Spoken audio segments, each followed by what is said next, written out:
Fala pessoal, gravei um vídeo lá pro TikTok sobre ação de alimentos e resolvi gravar um aqui também pro YouTube para ser um pouquinho mais completo, mais didático, porque lá é uma pegada mais objetiva, direto ao ponto. Aqui eu consigo tecer mais alguns comentários sobre o assunto ação de alimentos. Então vamos lá?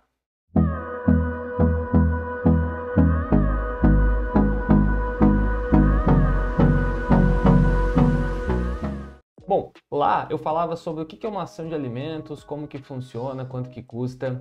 E basicamente eu sei que todo mundo sabe o que é uma ação de alimentos. É a ação que eu entro, uma ação judicial que eu ajuizo, que eu entro, com o objetivo de cobrar alimentos do genitor, da genitora, ou seja, daquele que tem um dever de pagar alimentos, que não está pagando, não está cumprindo. E aí, lá na outra rede social, eu trouxe alguns insights sobre como que funciona essa ação de alimentos, quais são os aspectos que, de fato, eu tenho maior dúvida no meu escritório. E eu vou trazer as mesmas dúvidas aqui, só que trabalhar um pouquinho mais essa temática. Então vamos lá. A primeira dúvida que surge muito no meu escritório é a questão do valor. Tá, ação de alimentos, Matheus, eu sei o que é, mas como é que eu sei quanto que o juiz vai arbitrar? E aí, o que você tem que levar em consideração é o trinômio necessidade, possibilidade e proporcionalidade. Ou o binômio necessidade e possibilidade. Isso vai depender muito do magistrado, vai depender muito da jurisprudência do seu estado, mas leve em consideração esses três itens porque naturalmente fazem muito sentido. Porque a ideia é o que é?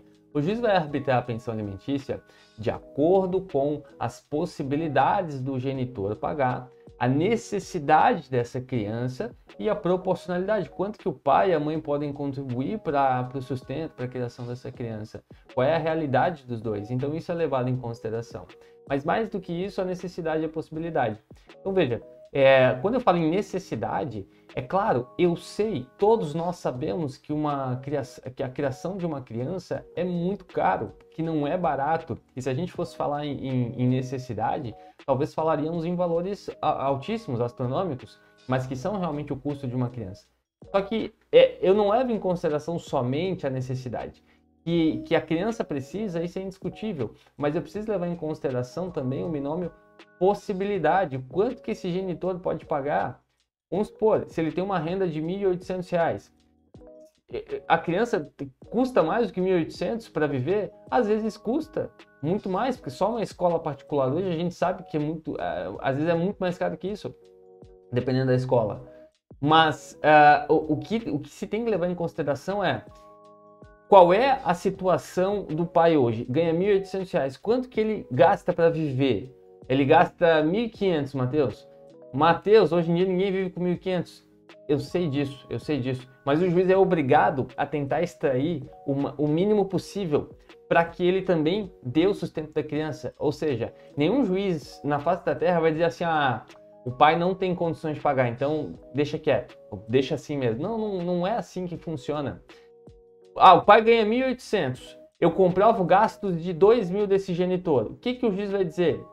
Tudo bem, entendo que a criança precisa, entendo também que o pai tem custos altos, mas a criança precisa, então eu não posso excluir a necessidade da criança. Então, tendo isso em vista, o juiz vai arbitrar 20%, 30% do salário mínimo, ele vai tentar usar essa razoabilidade dele para tentar dizer o quanto que é o valor da pensão alimentícia. Por isso que é muito importante você ter informações do genitor, ou se você é o genitor e está querendo se defender numa ação de alimentos, ter informações sobre a sua condição financeira para apresentar no processo. E aí a proporcionalidade. Por vezes você vai ter uma situação, um cenário, onde a genitora, graças a Deus, subiu na vida, está ganhando lá 10, 15 mil reais por mês, e o genitor está ganhando 2. Então, existe uma desproporcionalidade na renda dos dois e é natural que a genitora consiga prover mais. Então, por isso, o juiz analisa esses três requisitos e vai dizer, necessidade precisa, isso aí é indiscutível. Agora, a possibilidade do pai, a gente já viu que tá ruim aqui. A renda dele é baixa e a renda dele não consegue suprir os custos que hoje a criança tem. E proporcionalmente a mãe consegue contribuir mais do que o pai. Então ele vai deferir a pensão com base nisso. Ele vai analisar esses requisitos para deferir a pensão. E isso é muito importante comentar, gente, porque esses requisitos eles não são objetivos. um mais um mais um, não é uma questão objetiva direta ao ponto, é subjetiva. Essa análise é super subjetiva e às vezes você vai ter uma decisão diferente para casos, porque todos os casos são diferentes, na verdade. O segundo passo é entender que alimentos não é para comprar comida. Também mas não é essa a finalidade. O termo alimentos, ele vem da ideia de ajudar a custear a criação dessa criança. Então, alimentos é para lazer, alimentos é para moradia, é para vestuário, é para escola. Então é por isso que você não deve levar em consideração alimentos somente para alimentação, até porque se fosse, talvez o valor que é pago nem para isso serviria, mas alimentos é para tudo isso. Então, por isso que é muito importante você entender que alimentos é para ajudar na criação. A ideia dos alimentos é essa, é ajudar na criação. Você já não ajuda voluntariamente, você vai ajudar na marra, né, que é através de uma ação judicial de alimentos. Então, esse ponto é muito importante você entender também, mesmo que você esteja do outro lado. Então, isso é para você entender enquanto genitora, né, então quem tem a guarda, cuida, entender o porquê que é tão importante esses alimentos. Eles são um direito indisponível que é da criança, não é seu, então por isso que você não pode abrir mão também. E enquanto pai, enquanto genitor que precisa pagar esses alimentos, entender por que você precisa pagar tanto. Eu falo tanto entre aspas porque depende muito do cenário que você se encontra. Às vezes você ganha lá 2.000, paga 500, para você isso é 25% do seu salário, é bastante para você. E esse bastante para você não é nada para aquela criança, mas, né, então, para você conseguir visualizar essa diferença gritante entre o que você pode e o que a criança precisa, mas que esses fatores são juntos levados em consideração para deferir ou não um valor de alimentos. E aí, por fim, o porquê que demora tanto uma ação de alimentos? Isso é um grande ponto que eu preciso comentar com vocês, porque eu vejo que é uma dúvida de muita gente. Acontece vários cenários. O primeiro deles é eu começar um cliente do zero e a partir desse cliente ele ficar 3, 4 anos comigo e a gente está ali naquela peleia para conseguir alimentos e não conseguir. Ou outro cenário é clientes virem me procurar porque estão insatisfeitos com seus advogados em virtude dessa demora, mas que não é culpa do advogado e eu sempre digo isso e eu ratifico aqui nesse vídeo. Por quê? Porque a demora é do próprio judiciário, é do sistema por si só, não é do juiz, não é do advogado, não é das partes, não é de ninguém, é do sistema como ele funciona. Olha só, vou te explicar uma regrinha aqui para você entender. Quando eu entro com uma ação de alimentos, a primeira ação de alimentos, eu vou ter uma decisão do juiz, o juiz determina o pagamento em favor da criança. E aí vamos supor que é R$300 por mês. Dessa decisão, eu preciso, para que ela tenha valor, para que o pai seja obrigado a pagar, ele precisa ser intimado. E aí, esse momento entre o juiz dar a decisão e ele ser intimado já leva muito tempo. Por quê? Porque por vezes o pai sabe que precisa pagar e fica se esquivando, porque tem que ser intimado, ele tem que ser encontrado.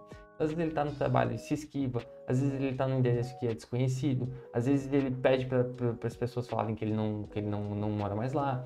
Enfim, tem várias questões que envolvem ali esse momento do processo que fazem com que ele não seja intimado. E aí vamos supor que leva lá 1 ano para ele ser intimado.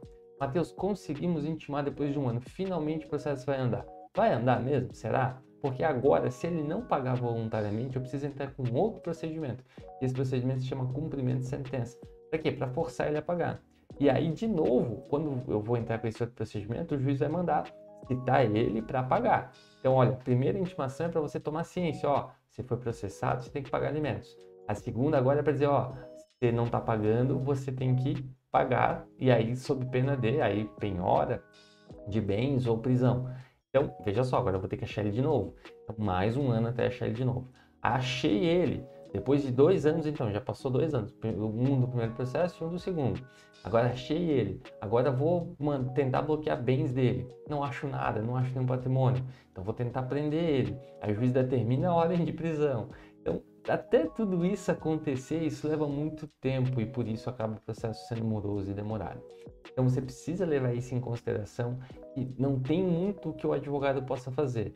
Tem sim algumas situações em que há alguma negligência, mas é raro. A maioria da demora do judiciário é por culpa do próprio judiciário, que não tem muito o que fazer, você só tem que sentar e aguardar, porque é demorado mesmo e por vezes quem está propositalmente correndo de pagar pensão alimentícia usa desse sistema para não pagar realmente, né, com o intuito de buscar aí tenta se esquivar o máximo possível. E é por isso que, por vezes, o acordo acaba sendo uma opção vantajosa, porque é aquele ganha-ganha, né? Eu abro mão, não é o que eu queria, não é o que precisou, do quanto que eu gastei para criar, mas eu recebo alguma coisa. Então, e às vezes para o genitor também é uma solução. Eu tenho que pagar, não tenho condições de pagar o que está me pedindo, mas nesse acordo eu consigo chegar num valor que eu consigo pagar. Então, por isso, o acordo ele acaba sendo muito vantajoso nessas ações judiciais.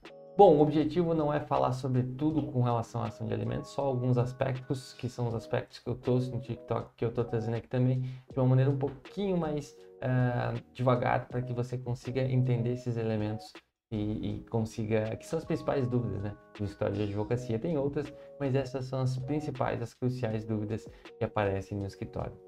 E se você gosta de vídeos assim, não deixe de me seguir aqui no canal para acompanhar todos os vídeos que eu vou postar todas as semanas por aqui. Um abraço e até a próxima.